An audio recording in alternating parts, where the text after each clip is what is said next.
Ayan guys, nag-start ng guminaw. Maginaw na. Maginaw talaga dito sa campsite. Ayan guys, maginaw talaga dito.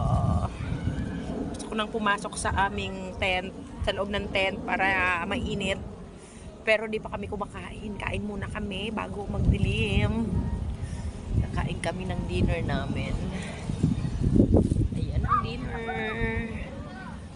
So, ayan na nga.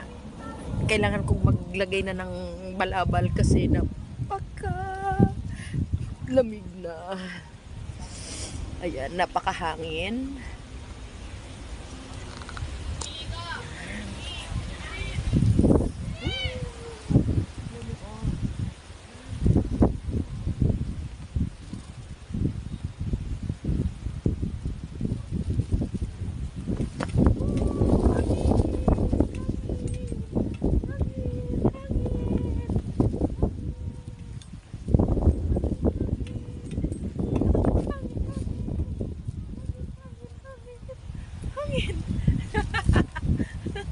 Ayan, ganyan kalakas ang hangin dito. Kaya need nang magtalukbong.